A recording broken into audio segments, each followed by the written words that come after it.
Number 1. Omaima Aree Nelson. There are crimes that shock a city. There are crimes that shock a country. And then there are crimes so far beyond the reach of ordinary human comprehension that they force an entire civilization to stop, look inward, and ask a deeply uncomfortable question. What is a human being actually capable of when every restraint falls away? The answer, in the case of Omaima Aree Nelson, is something that most people are not equipped to process with any calm at all. This is a case that has never truly left the public consciousness, not because the media manufactured its longevity artificially, but because the facts themselves carry a weight that resists being set aside. Omaima was born in 1968 in Cairo, Egypt, one of 16 children in a large and impoverished household. She grew up near the local necropolis, the city of the dead, in conditions defined by poverty, overcrowding, and according to testimony later presented inside an American courtroom, a household structured by fear. At 6 years old, she underwent a painful procedure at her father's insistence, one that she would describe years later in court as a source of lifelong physical and emotional trauma. The home she grew up inside was not a safe one. There was violence, there was instability, and there was the particular, compounding damage that forms in a child who has no refuge inside the place that is supposed to be one. Both left marks that no amount of time or distance could erase completely. By her late teens, Omaima had found what appeared to be a way out. In 1986, following a marriage to an American man named Roger Stainbrook, she immigrated to the United States and settled in Southern California. She was young, striking in appearance, and visibly determined to construct a different life. She worked as a nanny for area families and occasionally took part-time modeling work. On the surface, she appeared to be exactly what she presented, a young woman in active pursuit of something better. Beneath that surface, patterns that had nothing to do with ambition were already forming. She moved through a series of relationships with older, financially comfortable men. Legal incidents accumulated in steady increments. Shoplifting, a traffic citation, a battery charge, stemming from biting a security guard during an altercation, and separate allegations that she had threatened a romantic partner with a blade during an intimate encounter. None of these produced serious legal consequences. Each one, however, added another careful line to a psychological portrait that no one yet had reason to examine as a whole. In October of 1991, Omaima met 56-year-old William Nelson at a pool bar in Huntington Beach. Bill was a pilot and computer programmer whose personal history included a prior drug trafficking conviction. He was 23 years her senior, and, by virtually every account, completely captivated by her from their first encounter. The relationship moved rapidly. What began across that bar became within weeks something formalized in a ceremony of contested legal standing. Whatever honeymoon period existed lasted days rather than weeks. By late November, barely a month into the marriage, the apartment the two shared had become the site of an escalating and ultimately fatal confrontation. What took place inside that Costa Mesa apartment on Thanksgiving weekend of 1991 has never been fully agreed upon by the parties involved, investigators, or entirely even by the jury who ultimately rendered judgment. Omaima maintained from the moment of her arrest forward that she had acted in self-defense. She described a husband who bound her, threatened her, and assaulted her, saying she broke free and acted out of genuine, desperate survival instinct. Her defense team introduced battered woman syndrome as a central argument at trial. Her psychiatrist testified at length about the accumulated weight of her childhood trauma and its documented effects on psychological functioning and crisis response. Prosecutors countered with a portrait constructed from her documented history, a woman with an established pattern of targeting older men for financial access, whose sustained, methodical conduct in the hours following the confrontation was not consistent with a panicked or dissociated state of mind. When authorities entered the apartment on December 2nd, what they found required sustained investigative work simply to catalogue. Remains were discovered in cooking vessels, in bags, in a cooler, and in additional containers throughout the space. Neighbors had reported the sound of the garbage disposal running for extended periods across multiple hours. The physical scene did not tell the story of panicked, reactive concealment immediately following a desperate struggle. It told the story of deliberate, sustained effort that required time, focus, and the complete absence of any impulse to stop what was being done. Before police were ever contacted, Omaima had reached out to 2 separate acquaintances for disposal assistance. A former boyfriend named Richard Gray refused immediately and contacted the authorities. A 27-year-old man named Jose Esquivel approached later with a more direct request, pretended to agree, and then also called the police. She was taken into custody on December 2, 1991, as evidence accumulated in every direction around her. The trial that opened in December of 1992 drew sustained national attention and significant media coverage. Omaima asserted self-defense throughout, supported by extensive testimony about her background, the abuse she alleged within the brief marriage, and the psychological state she described as having overtaken her. The jury listened to all of it carefully. They heard her psychiatrist. They heard the neighbors. They heard the forensic evidence read back to them in quiet, clinical language. Then they weighed all of it together. After 6 days of deliberation, they returned a verdict of second-degree murder on January 12, 1993. The decision reflected a jury willing to absorb the complexity of her history, without allowing that complexity to override what the physical evidence of the crime had documented with unmistakable clarity. On February 26, 1993, Omaima received a sentence of 27 years to life. She appeared before the parole board in 2006 and again in 2011, and was denied on both occasions.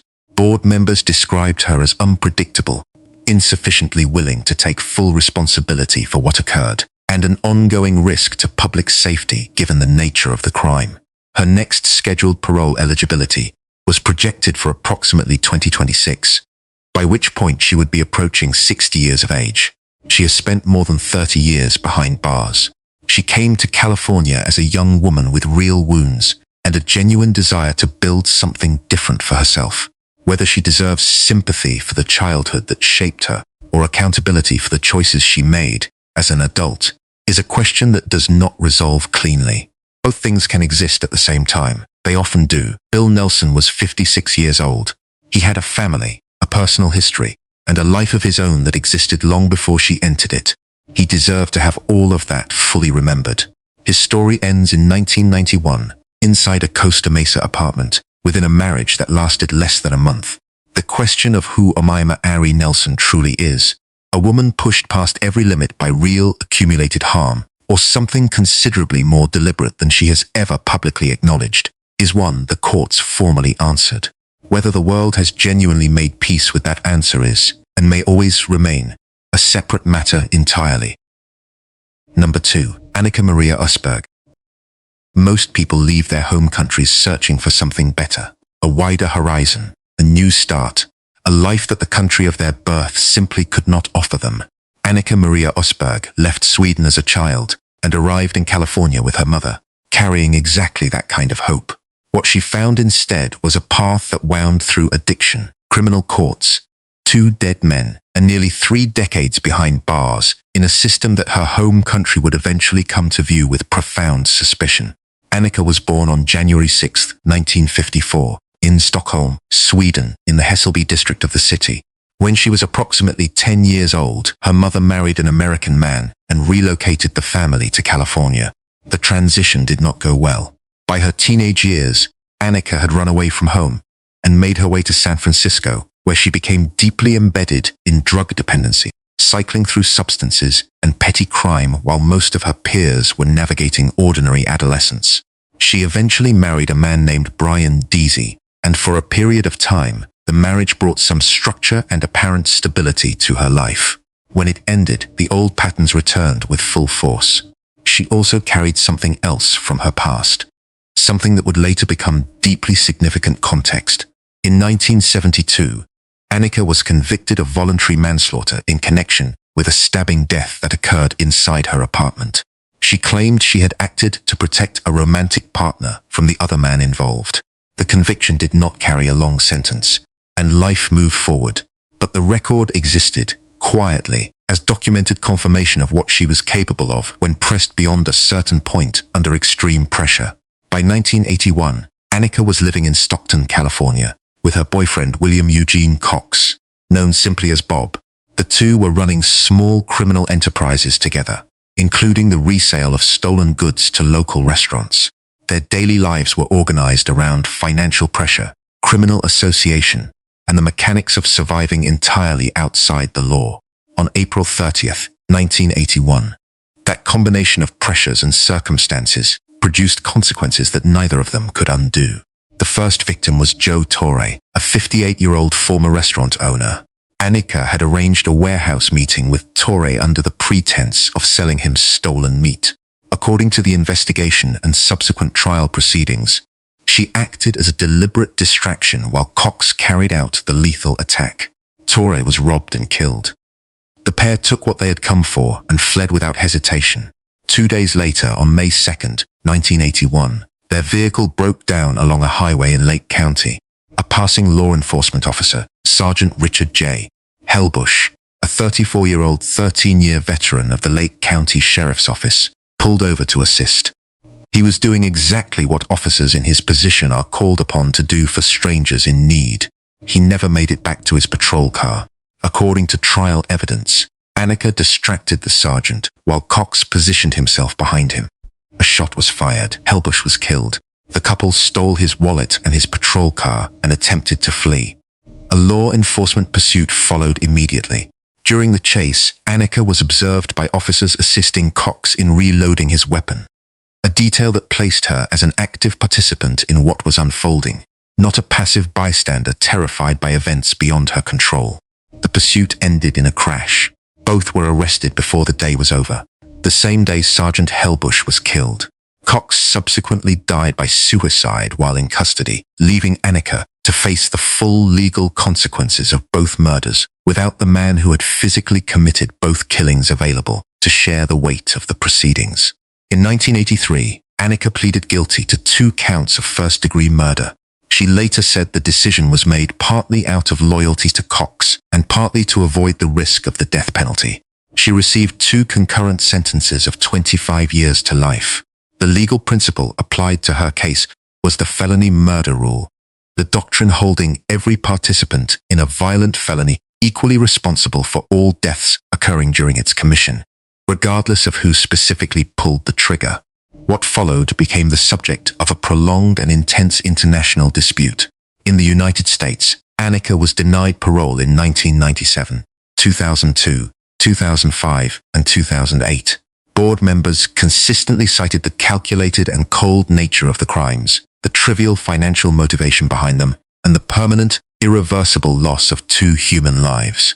In Sweden, however, the story was being written very differently. Swedish media portrayed her largely as a victim, a young woman swept up by addiction and dominated by a violent man, now stranded inside an American penal system that had no interest in rehabilitation or nuance. Advocacy campaigns organized around her image. Public sympathy in Sweden grew, shaped substantially by a media account that emphasized her nationality and her long years in custody over the nature of what she had actually done. In 2009, after nearly 28 years in California prisons, Annika was transferred to Hinseberg Women's Prison in Sweden under an international prisoner transfer agreement. Swedish authorities applied their own sentencing calculations and determined she had served sufficient time under Swedish legal standards. On May 2, 2011, exactly 30 years to the day after Sergeant Richard Helbush was killed, Annika Maria Östberg walked out of prison a free woman. She was 57 years old. She subsequently participated in a Swedish public radio summer broadcast and engaged openly with media about her years in custody and her experiences in the American justice system. In California, law enforcement communities and the families of both victims responded with outrage and grief. Joe Torre's family had never sought attention or advocacy. Richard Helbush's colleagues and loved ones watched the news from Sweden and felt something that defied clean expression. Annika has described her past as the product of addiction and the catastrophically dangerous influence of the man she loved at the time. That explanation carries some genuine truth. It does not carry all of it. Joe Torre was 58 years old. He walked into a warehouse for a business meeting and never walked out. Richard Helbush was 34 years old. He stopped to help 2 people on the side of the road because that is what his uniform asked of him. What accounting do those men's families receive in return for that loss? As of available records, Annika Maria Östberg remains alive and free in Sweden, with no reported return to criminal conduct. Whether the resolution of her case represents justice depends entirely on which side of the Atlantic you are standing on when you ask the question. Number 3.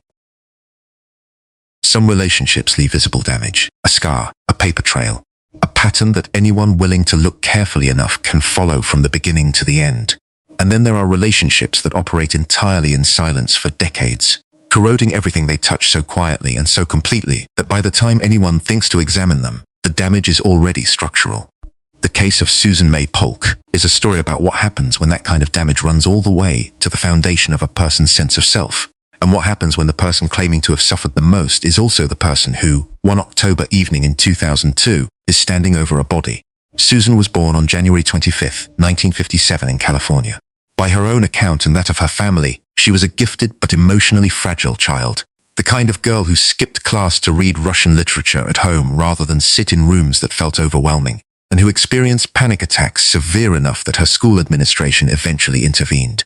It was in that context, as a vulnerable teenager in the Oakland suburbs, that administrators recommended she see a therapist. The therapist they referred her to was Dr. Frank Felix Polk. She was 16 years old, he was 50. What followed in that therapeutic relationship has never been disputed in its basic facts by any party involved. Felix Polk began a sexual relationship with Susan while she was still his teenage patient, an unambiguous, profound violation of professional ethics and basic trust. The relationship continued and evolved across years before he eventually married her in 1982, when she was 25 and he was 50. She later graduated magna cum laude from San Francisco State University, demonstrating the intellectual capability that had always existed beneath the emotional turbulence. They built a wealthy life in the affluent Orinda Hills of Contra Costa County. They had 3 sons. They appeared, to anyone looking from the outside, to be simply another prosperous Bay Area family moving comfortably through the world. But the marriage was decaying in ways the outside world could not see. Susan alleged that Felix had spent the entire span of their time together using psychological manipulation as a primary tool of control, a claim that was genuinely difficult to evaluate objectively, given that she had entered the relationship as his adolescent patient, and that the power imbalance had therefore been structurally embedded from the very first session. Felix, for his part, alleged that Susan was chronically emotionally volatile, had made direct threats against him, and had made their household functionally impossible. Both were calling police with accusations against the other. Both were using the legal system as a weapon in the slow, grinding war of a disintegrating marriage. In 2001, Susan filed for divorce. The proceedings that followed were contentious across every possible dimension. Prolonged custody conflicts over 2 minor sons, intense disputes over the couple's considerable financial holdings, and a steady deterioration of whatever functional relationship had once existed between them. By October of 2002, Susan had briefly relocated to Montana with 2 of the boys before they returned to California to live with their father. Felix secured sole custody and reduced Susan's financial support substantially. The divorce was not close to resolution. The conflict, if anything, was intensifying. On October 14, 2002, Felix Polk, age 70, was found dead inside the pool house of their Orinda home. His 15-year-old son discovered the body and dialed 911. Susan told investigators she had acted in self-defense, that Felix had come at her first, that she had fought in a struggle for a kitchen knife, and that she had done only what survival demanded. Prosecutors argued the evidence told a different story, one shaped by financial desperation within the divorce proceedings and marital rage rather than any genuine threat to her safety. The trial that followed became nationally known, and not primarily because of its legal complexity. It became infamous because Susan chose to represent herself. What unfolded was described by observers as chaotic in a way that was genuinely difficult to watch regardless of where one's sympathies lay. Outbursts directed at the judge and the prosecutors, conspiracy accusations that strained credulity at every turn, and a courtroom performance that divided public opinion sharply. 2 of her sons testified against her. A third, Eli, testified in her defense. The family fracture was complete and it was entirely public. On June 16, 2006, the jury convicted Susan of second-degree murder. She was sentenced in February of 2007 to 16 years to life in state prison. At her parole hearing in 2019, she was physically removed from the hearing room after repeatedly interrupting commissioners and attempting to relitigate the entirety of the trial from the table in front of her. Parole was denied with a 10-year setback. A subsequent motion to advance the next hearing date was denied again in 2025. Susan remains incarcerated at the California Institution for Women. She is in her late 60s. She has exhausted her formal appeals. She continues to insist on her innocence and to argue that the system failed her from the beginning. Those who love her believe her. Those who loved Felix believe something different. Felix Polk was a Holocaust survivor, a successful psychotherapist, and the father of 3 sons. He was also a man who chose to pursue a sexual relationship with his 16-year-old patient, crossing the most fundamental boundary that his entire profession exists to protect. Both of those things are true simultaneously. Susan may have been damaged, in ways that lasted a lifetime, by what that early relationship did to her at an age when she had no real framework to resist it. She was also a woman who, according to 12 jurors, chose to end her husband's life rather than accept whatever the divorce proceedings would ultimately have awarded her. The lines in this case were never clean. They were never intended to be. That may be the most honest thing that can be said about it. Number 4. Cathy Lynn Sarinana. There is a particular cruelty that resists easy naming. It is not the cruelty of a stranger encountered in a dangerous place. It is not the cruelty of an enemy who makes their intentions visible. It is the cruelty that arrives wearing the face of family. The aunt and uncle, the trusted adults who are supposed to represent the closest available approximation of safety for a child who has already experienced how little safety the world provides. When that trust is not just broken but weaponized, something shatters that cannot be put back together. Cathy Lynn Sarinana represents that cruelty its most absolute and its most devastating.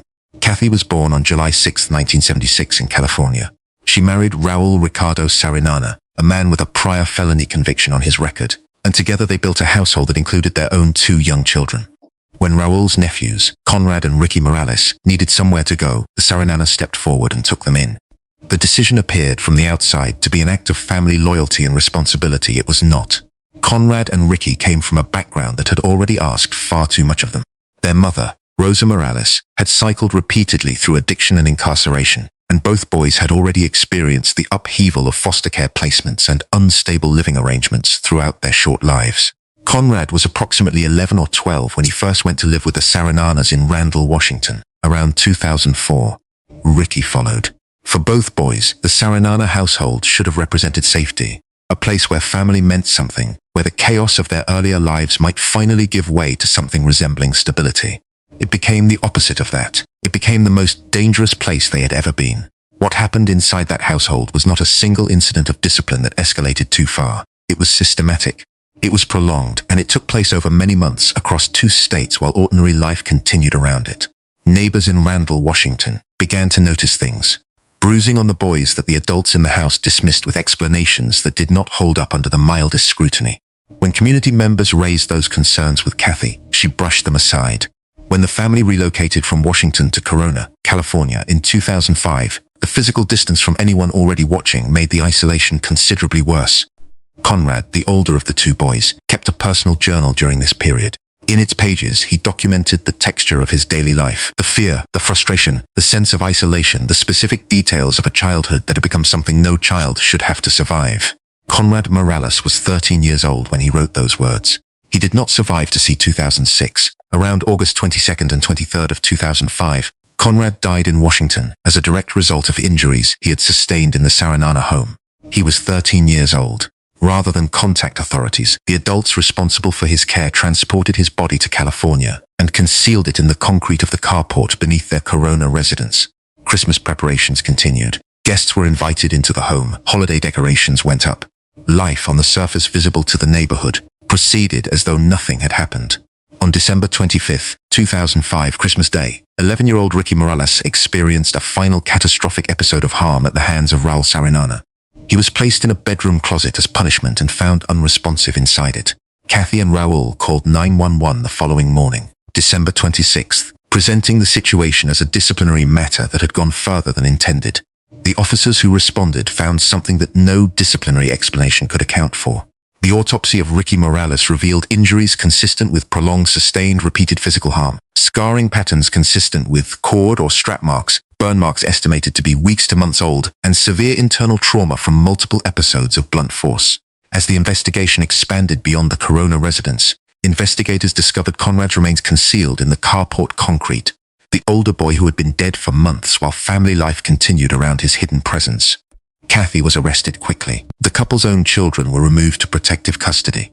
Prosecutors in Riverside County assembled the full weight of the evidence. Conrad's journal, neighbor accounts of bruising dismissed by Cathy, the medical findings from both autopsies, and the physical evidence of deliberate concealment. The defense attempted to place primary responsibility on Raul alone, and to argue that intent to kill had never been established. The evidence the jury received did not support that framing. In March of 2009, both Cathy and Raul were convicted of first-degree murder and torture by separate juries. Both juries recommended death sentences. On June 26, 2009, Cathy received her formal sentence. She has been housed on California's death row at Central California Women's Facility in Chowchilla ever since. California's moratorium on executions means she will remain alive in that system, appealing, aging, isolated for the foreseeable future. Conrad Morales was 13 years old. Ricky Morales was 11. They arrived in the Sarinana home, carrying all the accumulated weight of childhoods that had already demanded more of them than any child should face. They deserved protection. They deserved consistency. They deserved the most basic human experience of feeling physically safe in their own home. They received none of those things, and the full weight of that failure does not rest solely on Cathy and Raul. It rests also on the systems that were supposed to be watching: the child welfare agencies, the school personnel, the neighbors who noticed and were not empowered to act in time. Conrad kept a journal about what was being done to him. That journal existed while he was still alive. It was not enough. That question, how it could not have been enough, belongs to all of us. Number 5. Kristin Margrethe Rossum. Kristin Margrethe Rossum had everything that is supposed to constitute the architecture of a stable and functional life. She had a rigorous education, professional credentials in a highly specialized field, and a career inside one of the most respected medical examiner offices in all of Southern California. She had a husband who had helped pull her back from the edge of a serious addiction and stood beside her, patiently, consistently, without demanding recognition, while she rebuilt herself from the ground up. She had in every visible sense the full structure of a life that was supposed to work. None of it turned out to be sufficient to stop what she was already planning. Kristin was born on October 25, 1976, in Memphis, Tennessee, and raised primarily in Claremont, California, as the oldest of 3 children born to 2 university professors. Her upbringing was stable, academically oriented, by most available descriptions genuinely supportive. In 1991, the family relocated to Virginia, and Kristin attended an all-girls school in Richmond where she began experimenting with alcohol and other substances during her early teen years. By 1992, methamphetamine had become part of that experimentation. When the family returned to California, the drug use had taken a serious hold. She dropped out of university, was living in a motel in Chula Vista, and was far from the academic potential her early years had suggested was there. It was during this lowest period that she met Greg de Villiers. Greg was steady in the way that some rare people simply are. Not dramatic about it, not requiring acknowledgement, just reliably present in a way that over time becomes the foundation everything else is built on. He supported Kristin through recovery. He encouraged her to return to school. She re-enrolled at San Diego State University and graduated summa cum laude with a chemistry degree in 1998. They had been together 5 years by the time they married in June of 1999. By external measurement, it was a remarkable story. A young woman who had fallen to a genuinely dangerous place, been steadied by love, rebuilt herself with serious effort, and was now moving toward a real future. Within the first year of their marriage, the whole structure began to fracture beneath the surface. Kristin relapsed into methamphetamine use. She began removing controlled substances from the San Diego County Medical Examiner's office, where she worked as a forensic toxicologist. Sometime around mid-2000, she began an extramarital relationship with her married supervisor, Dr. Michael Robertson. By later that year, Greg had discovered both the affair and the relapse. He confronted her directly and told her that if she did not resign from her position, he would report everything he knew to her employer. It was not an idle threat. Greg de Villiers was not a man who said things he did not mean. The threat was credible, and the stakes were total. Exposure would have ended her career, destroyed her professional standing in a field she had worked hard to enter, and terminated the affair simultaneously. For Kristin, that ultimatum was not a moment of reckoning or an invitation to honesty. It was a problem requiring a solution. On November 6, 2000, in their La Jolla apartment, Greg was found unresponsive on their bed. Kristin called 911 and told dispatchers she believed he had harmed himself. When paramedics arrived, they found the room arranged in an unusual way. Rose petals scattered across the bed, wedding photographs placed nearby, a staging that Kristin would later describe as something Greg had done himself.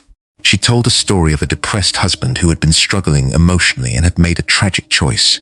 It was a story built with the precision of someone who understood exactly what a body reveals under forensic examination and what a well-constructed narrative can obscure. Greg's family refused to accept it from the beginning. His brother Jerome de Villiers insisted immediately and persistently that Greg had not been suicidal, had not been depressed in any manner consistent with self-harm, and had every reason to be alive. Jerome pressed investigators. He kept pressing. Because of the obvious conflict of interest in having the medical examiner's office where Kristin worked handle the case, the autopsy was forwarded to an outside laboratory in Los Angeles. The toxicology results dismantled the suicide narrative completely. Fentanyl was found in Greg's system at a concentration 7 times beyond a lethal dose, an amount inconsistent with self-administration, and a drug that Kristin, as a toxicologist, knew was not included in standard autopsy screening panels. Investigators reconstructed her movements through the day of Greg's death. A store receipt placed her purchasing a single rose during a window of time she had claimed to be elsewhere. Fentanyl was unaccounted for in the medical examiner's office inventory. Robertson's awareness of the threat Greg posed was documented. On June 25, 2001, 7 months after Greg's death, Kristin was arrested. The November 2002 trial was built on forensic evidence, timeline reconstruction, and the logic of motive. The prosecution argued that Greg's threat of exposure was existential. It would have cost Kristin her career, her affair, and the identity she had constructed around both, and that she had chosen to remove him rather than face any of it. The defense maintained suicide and challenged the fentanyl evidence. The jury deliberated for 8 hours and returned a first-degree murder verdict. On December 12, 2002, Kristin was sentenced to life in prison without the possibility of parole. Greg's family pursued a substantial civil judgment against her specifically designed to prevent her from profiting financially from her own story through media deals or book rights. As of 2025, Kristin remains incarcerated at Central California Women's Facility in Chowchilla, more than 23 years into a life sentence, having pursued multiple unsuccessful appeals. Greg de Villiers was 26 years old. He had rescued her once. He did not survive trying to do it a second time. His brother Jerome spent years making sure that simple truth was never buried under the weight of the more complicated story surrounding it. Number 6. There are cases that arrive without a clean moral axis to stand on. No obvious villain broadcasting their intentions. No single moment at which a reasonable person, watching from the outside, would have said, "There, that is the moment to act. That is where intervention would have made all the difference." Just 2 people locked inside a relationship that had long since crossed into something hazardous and volatile, and a single night that made everything that came before it irreversible. Rennie Pratt was born on April 9, 1981, and grew up in a large family. One of 8 or 9 children by various accounts, with early roots in Illinois, before settling in California as an adult. She trained and worked as a barber, employed at shops in Walnut Creek and Dublin in the Greater Bay Area. She had 3 young children who, at the time of the events in question, were 6 years old and younger and living with their father in Central California. She was, to the people who encountered her professionally and socially, a woman working to build a stable and ordinary life one day at a time. There was nothing in her visible presentation that flagged what was coming. Her relationship with Michael Edward Porcella, 36, was neither stable nor ordinary. Michael was a practicing attorney at the prominent Oakland criminal defense firm of Robert Bellows. He had attended Bishop O'Dowd High School, St. Mary's College, and Golden Gate University School of Law, earning admission to the California bar in 2006. People who worked alongside him and knew him outside of the office described him consistently as warm, gifted, and genuinely generous in the way that some people are without seeming to try. He loved working with his hands, building things carefully out of wood. He had a singing voice that people specifically remembered afterward when they were trying to articulate what his absence felt like. He had been recently moved from full-time to part-time work at the firm due to economic pressures, but he had every intention of continuing his career and had every reason to believe the best of his professional life was still ahead of him. He was also sharing a home in Oakland's Diamond district with a woman whose relationship with him had been volatile enough that Oakland police had responded to their address multiple times for domestic disputes. No arrests had ever been made on either side of those calls. The incidents were documented and then, within the formal structure of law enforcement response, set aside. The couple had been together for approximately 6 months when tensions between them became, by Rennie's own account, no longer manageable. She later claimed she had been subject to ongoing mistreatment within the relationship, and that she was actively in the process of leaving it. By the evening of April 10, 2000, the 2 had attended an Oakland A's baseball game together, during which witnesses confirmed a visible and heated argument had taken place between them in a public setting. Rennie said she returned to the home at 3740 Laguna Avenue later that night specifically to retrieve her belongings, expecting Michael to still be out. He arrived while she was still inside. Rennie testified that she picked up Michael's .45 caliber handgun while gathering her things because she was afraid. She said she attempted to unload it for safety before leaving, that the gun discharged unexpectedly as she handled it, and that she had not known Michael was standing just outside on the front porch when the shot fired. Prosecutors challenged every element of that account methodically. They pointed to several other loaded firearms present throughout the house, none of which had been touched or moved. They argued the shooting was intentional, either planned in advance or a direct continuation of the argument that had begun hours earlier at the baseball stadium. Other guns in the home, they noted, were left exactly where they were, which undermined the claim that general fear had motivated her to handle a weapon at all. At approximately 11:30 on the night of April 10, 2009, Michael Porcella was shot on the front porch of the home the two had shared. He did not survive the wound. Rennie was detained at the scene immediately and formally arrested the following day. The trial that took place in March of 2011 presented the jury with a question that had no simple resolution. What precisely did Rennie Pratt intend at the moment she moved her finger on that trigger? The basic facts of the event were not in dispute. Intent was the contested ground, and the jury spent serious time on it. After hearing testimony about the documented history of domestic calls to the address, Rennie's account of the relationship, and the specific events of that evening, they returned a verdict that represented a legal middle ground. They acquitted her of murder entirely but convicted her of voluntary manslaughter, a finding that partially accepted her account of a perceived threat, without endorsing the complete self-defense narrative that would have freed her. On June 24, 2011, Judge Morris Jacobson sentenced Rennie to 21 years in state prison, the upper sentencing term with a gun use enhancement attached. The sentence reflected both the jury's deliberate compromise and the judge's independent assessment that the circumstances, whatever their emotional complexity, did not justify what had happened on that porch. Michael Porcella was 36 years old. His colleagues at the law firm wept openly in the courtroom during the proceedings.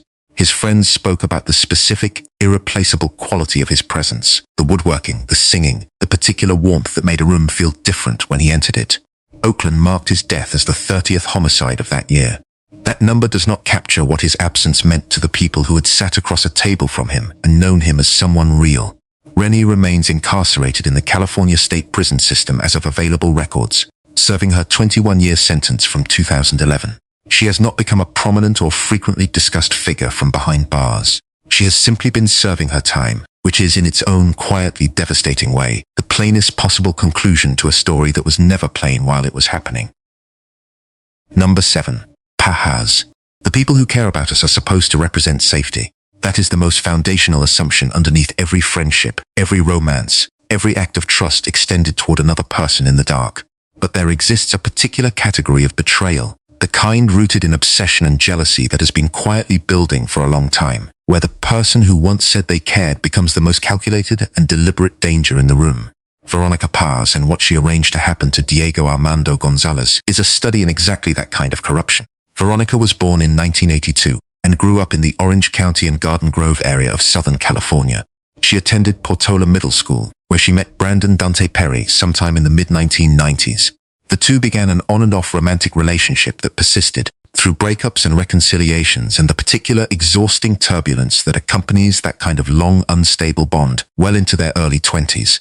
By that time, Veronica was working as a grocery clerk at a Stater Brothers supermarket in Orange, California. She was slender, dark-haired, quiet in her manner, and unremarkable to the people who passed through her checkout line. That is always, of course, exactly how it goes. At the supermarket, Veronica began a casual involvement with Diego Armando Gonzalez.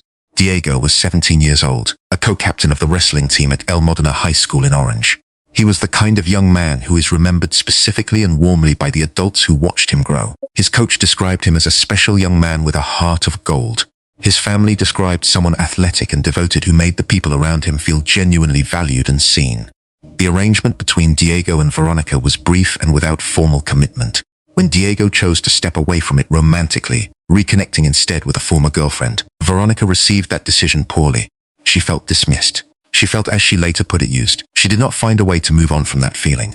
Brandon Perry did not receive the news of Diego's withdrawal any better. Perry had been aware of Diego's involvement with Veronica throughout, and the jealousy it generated had already surfaced at a party earlier in 2003, where the two men directly confronted each other, and a friend of Diego's had to physically intervene before the situation escalated. The tension between them never resolved.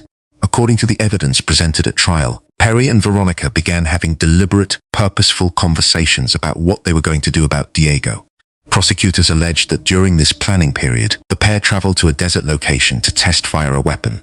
They arranged false alibis in advance with two friends, a woman named Kim Gomez and a man named Tommy Medina.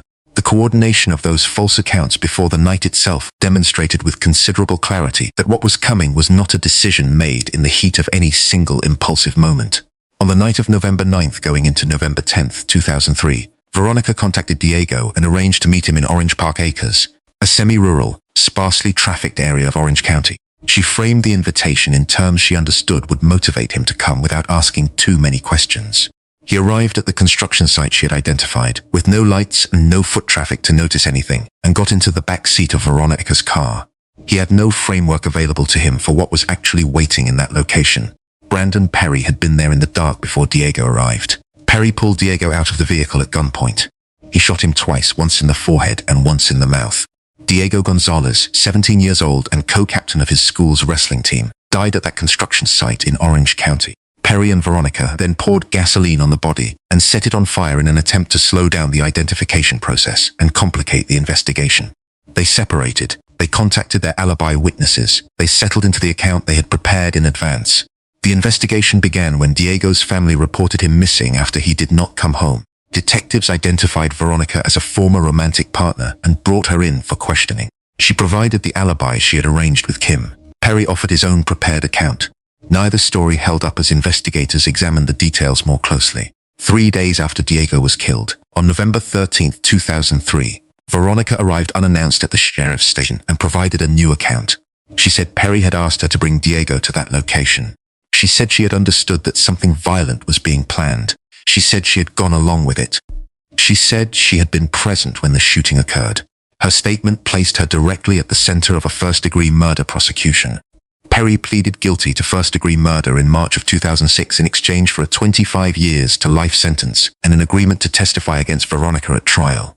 Her trial later that year produced a first-degree murder conviction, though the jury rejected the lying-in-wait special circumstance. She received a sentence of 25 years to life in December of 2006. In 2008, the California Court of Appeal overturned her conviction on the grounds of erroneous jury instructions, a legal technicality that her victim's family found devastating and deeply unjust. Facing retrial, Veronica pleaded guilty to second-degree murder in February of 2011 and was sentenced to 15 years to life. In court, she apologized to Diego's family. His mother told the courtroom plainly that Diego would never come back, and that Veronica should therefore never come back either. His father and siblings sat with that weight. His coach remembered a specific, irreplaceable young man with a heart of gold and a wrestling title and a future that was supposed to be long. Diego Armando Gonzalez was 17 years old. He drove to that construction site in the dark because someone he had cared about called him and told him to come. He had no reason at that moment to suspect any other truth. That is what makes it so difficult to set down. Veronica became eligible for parole consideration beginning around 2018. Her precise current status is not extensively documented in widely available public records, and verification through official California Department of Corrections sources would be required for confirmation. Brandon Perry continues to serve his 25 years to life sentence. The construction site in Orange Park Acres has long since been built upon. November 9, 2003 has not. Number 8. Tanya Jaime Nelson. There are people who consult fortune tellers once or twice, drawn by curiosity or the quiet comfort of feeling that something in their future is already written and navigable. And then there are people for whom a single visit becomes a pattern, and the pattern becomes a habit, and the habit becomes a dependency so complete that the fortune teller is no longer just a person charging for a service. She has become a compass, a counsel, an authority whose words shape major decisions without challenge or examination. Tanya Jaime Nelson was that second kind of person, and when the compass stopped pointing the way she needed it to point, the decision she made in response destroyed 3 lives, including her own. Tanya was born in 1964 and grew up within Orange County's Vietnamese immigrant community in the Little Saigon area. She came from a family that had made its way to the United States from Vietnam, building its footing inside a community with deep cultural ties to traditional belief and spiritual consultation. By the late 1990s, she was operating a lingerie and gift shop in Little Saigon and was a recognizable presence in her neighborhood. She was married to a man named Jonathan Thang Nguyen. She was, on the surface, a businesswoman working to establish herself through commerce and community participation. She was also by that point deeply reliant on Ha Smith. Ha Jade Smith was a prosperous and well-regarded fortune teller in Orange County's Vietnamese community. a woman who drew clients from across the country to her home in Westminster, California, which doubled as her place of business. She charged substantial fees for readings, love consultations, and broader life guidance. She drove a Mercedes. She wore expensive jewelry. She occupied a position of genuine prestige and trust within her community. Tanya had been consulting her since the mid-1990s, making significant life decisions around Ha's counsel as though it were professional advice from a credentialed expert. When Ha advised Tanya to relocate to Roanoke Rapids, North Carolina, to open a new shop and pursue better business opportunities, Tanya went. She left her husband behind in California, though they remained legally married, and built a new life in a new city entirely on the strength of that prediction. The shop in North Carolina failed. The money continued draining. Tanya's home in North Carolina was eventually lost. In 2000, she and her husband had already filed for bankruptcy in California after accumulating nearly $204,000 in credit card debt and personal loans. The financial pressure had not resolved. It had simply relocated. At the same time, her personal life was failing in a parallel and separate direction. She had maintained a long-term affair with her husband's brother for years. When that man ended the relationship, became engaged to someone else, and then married, Tanya refused to accept the conclusion. She did not move on. She moved toward the couple instead. Threats, graffiti on their property, break-ins, the hiring of a private investigator to surveil them in their new life together. She was not someone who accepted endings. She was someone who circled back, again and again, looking for the door that was supposed to reopen. By early 2005, Ha Smith was also trying to close a door between them. She sent Tanya a note around February of that year. After years of consultation, after the failed relocation, after the bankruptcy and the collapsed affair, advising her simply to accept her circumstances and move forward. The fortune teller whose counsel had shaped the course of Tanya's adult life was telling her to let go. Tanya began making different plans instead. She enlisted a North Carolina acquaintance named Phillipe Zamora by making him promises about arrangements she could facilitate for him in California. The two traveled west together in April of 2005.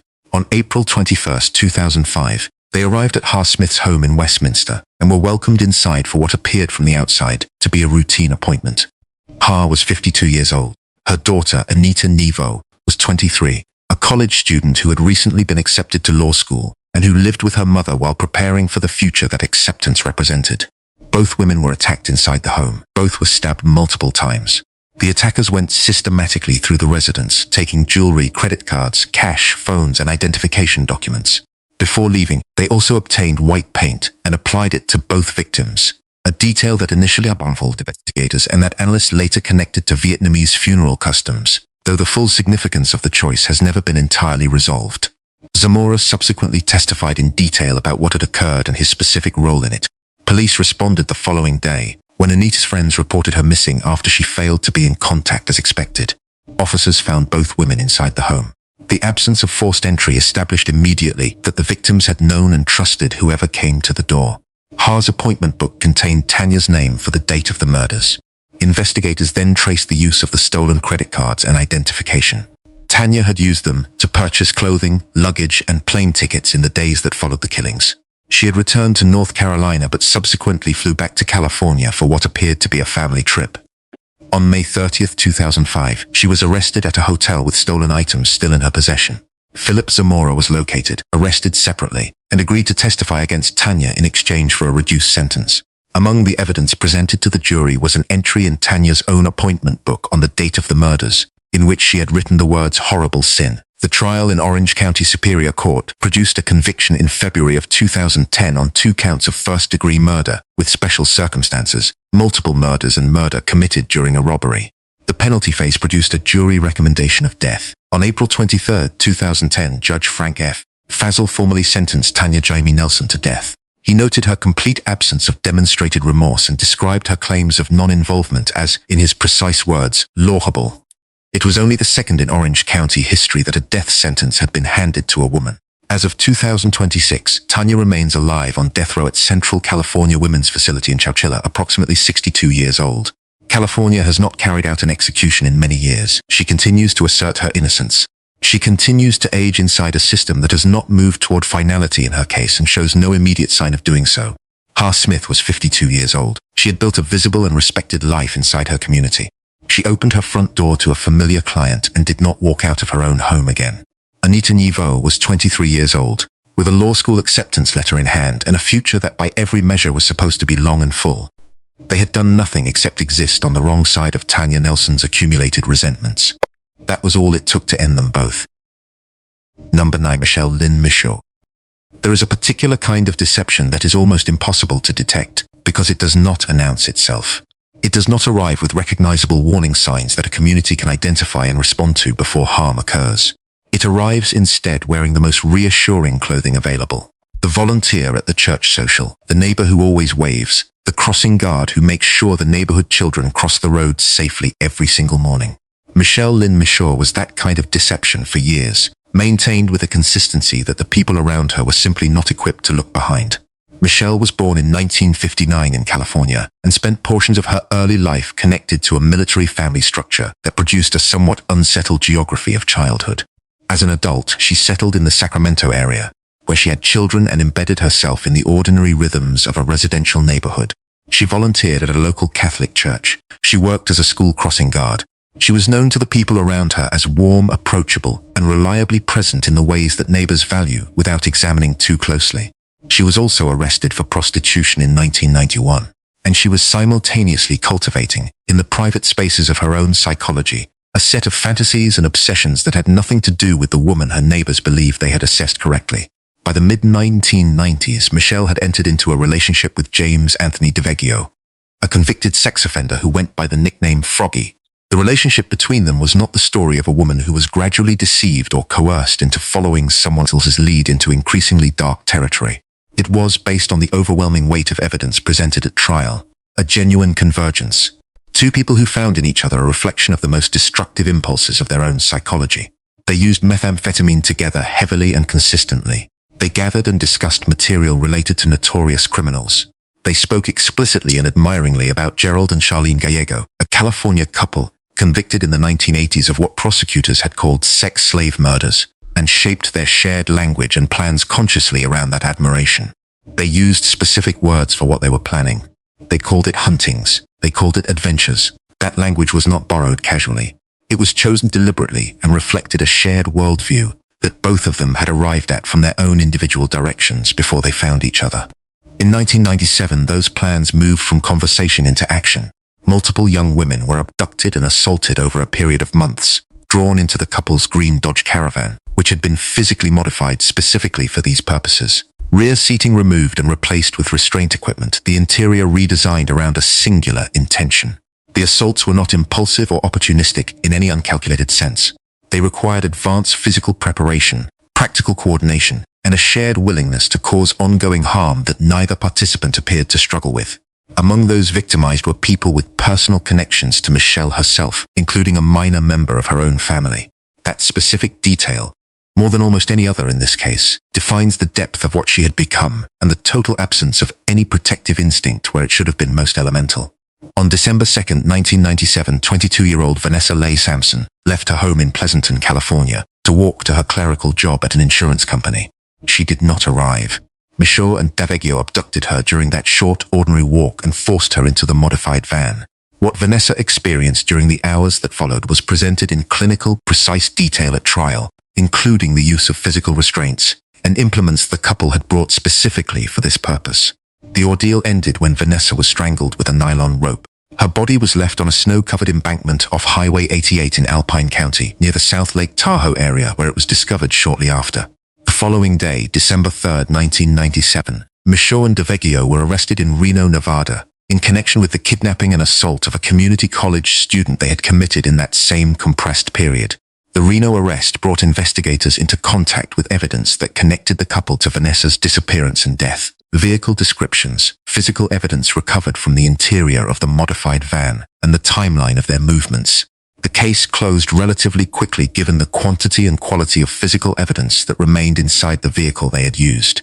The trial in Alameda County Superior Court in 2002 was built on the totality of what investigators had assembled over years of careful work. The prior assaults, the physical items recovered from the van, testimony from witnesses and victims, and the specific forensic connections between Michaud and DeVeggio and the murder of Vanessa Leigh Sampson. Both were convicted of first-degree murder with special circumstances. Both juries recommended death sentences.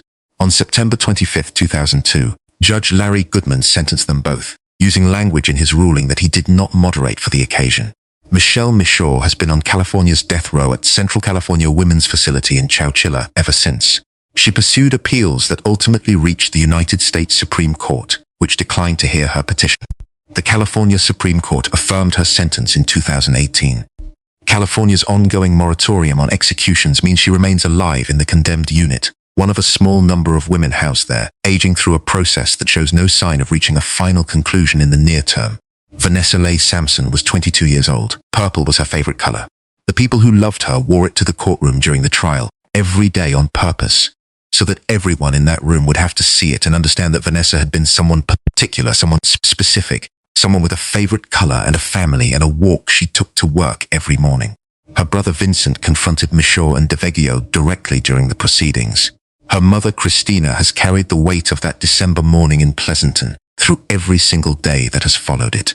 Michelle Michaud had many moments across the course of her adult life at which the direction she was heading could have changed. She did not change it. She moved toward it with deliberate preparation, crossing one street every morning to help children reach the other side safely, while keeping everything else locked carefully away from the world she lived inside. The crossing guard and the church volunteer were not performances designed purely to deceive, but they were not the whole truth either. The whole truth was the van and what she had built into it and what she and James DeVeggio were willing to do with it when no one they knew was watching. Number 10. Bernadette Protti.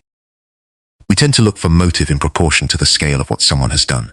A devastating act, we assume, must emerge from a devastating place. There must be a long history somewhere in the background, something dark and documented that the world simply failed to read in time. But the case of Bernadette Protti strips that assumption entirely away. And what it leaves behind, in its very ordinariness, in its complete absence of dramatic backstory, is something that is, in its own quiet way, more deeply unsettling than many of the cases that fit the shape we expect. There was no history of violence. There was no documented pattern of behavioral crises. There was no long record of warning signs dismissed by the adults around her. There was simply a teenager, a stable, loving home, an envy that had been building in silence for years without anyone around her knowing quite how heavy it had become. And one June evening in 1984 in Orinda, California, that changed the course of multiple lives permanently and irrevocably in every direction it touched. Bernadette was born on September 20th, 1968 in California, to Elaine and Raymond Protti. Her father was a retired public works officer. Her mother managed the household. The family was middle class, devoutly Catholic, and by every available description both loving and functional. Bernadette was the youngest child, with older siblings including her sister Virginia.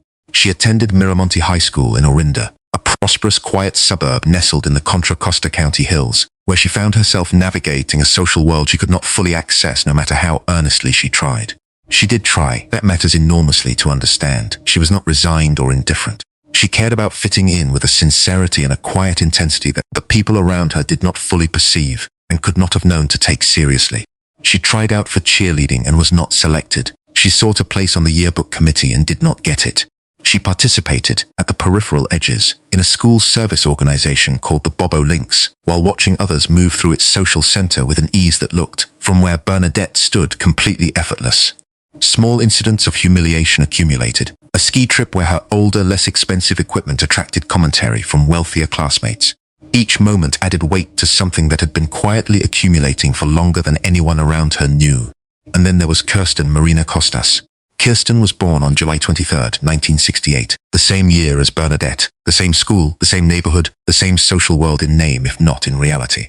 Kirsten was a cheerleader. She was a varsity swimmer. She was outgoing and warm and moved through high school with the specific ease that some teenagers simply have, seemingly without effort, while others watch from a distance and feel the distance grow. She was not Bernadette's enemy. There is no credible evidence she was deliberately unkind or exclusionary.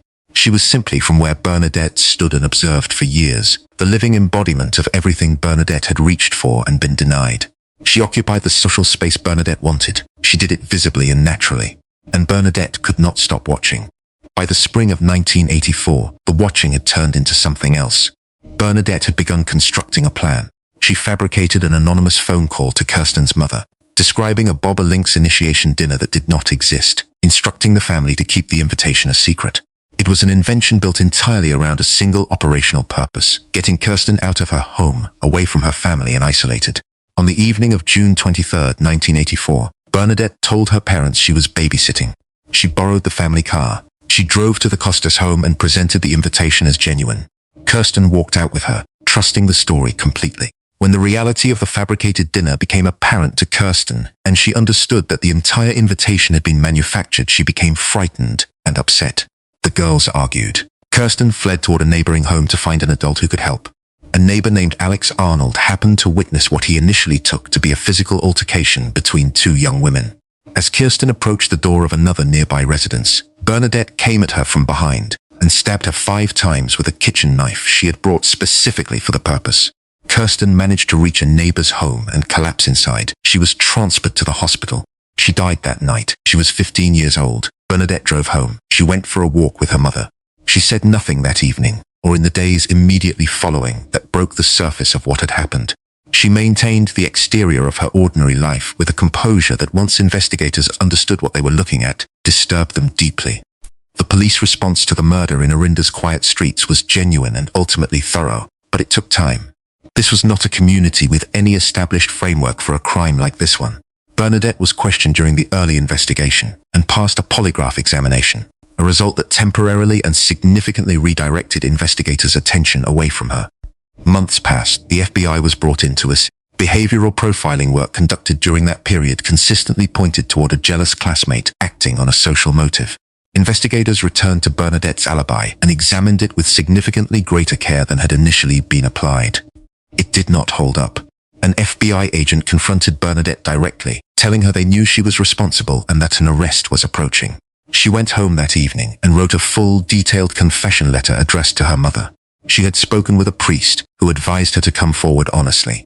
On December 10, 1984, approximately 6 months after Kristin's death, Bernadette's parents contacted law enforcement, and she surrendered herself to police. She was charged with first-degree murder and tried in a non-jury proceeding before Judge Edward Merrill in 1985. The prosecution presented the evidence of premeditation. The fabricated anonymous phone call placed days in advance, the borrowed family car, the kitchen knife carried deliberately to the scene. The defense emphasized Bernadette's age, emotional state, and the absence of a prior criminal history.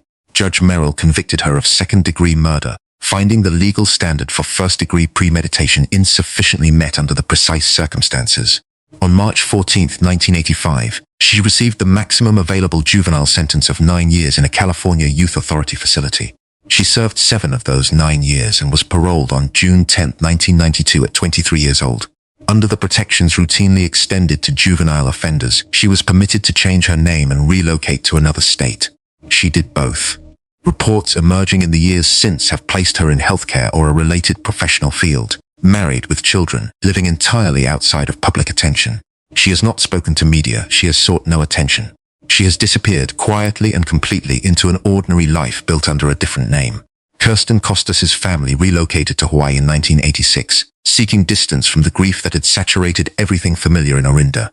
They spent years formally opposing Bernadette's early parole, arguing with consistency and evident pain that 7 years was not adequate justice for a 15-year-old girl's life. They were right that no sentence repairs a loss like that. They were right that legal resolution and grief are not the same thing and do not cancel each other out. They were right that Kristin, the cheerleader, the swimmer, the girl whose warmth people still describe decades later in specific rather than general terms, deserved more years than she was given. The 1994 television film, Death of a Cheerleader, brought a new and wider audience to the story, presenting it to viewers who had not followed the original case. The response it generated reflected the particular discomfort of recognition, the social pressure, the desire to belong, the invisible damage of adolescent hierarchies operating below the surface of seemingly ordinary suburban life. Recognition is not endorsement, but it is a reminder that the conditions in which this happened were not alien or impossible to understand. They were familiar, and that is the part that stays. Bernadette Protti is in her mid-50s now, living quietly under a different name, in a life that most of the people around her know nothing about. Whether what she has built constitutes genuine rehabilitation, or justice served, or simply the passage of time without further harm, is a question that belongs entirely to the people who loved Kristin Marina Costas. They are the ones who have had to answer it every day since June 23, 1984. Kristin was 15 years old. She stepped out of her front door because she believed she had been invited somewhere safe. She had no warning and no reason to expect otherwise. That is the complete story. That is the one that does not go away.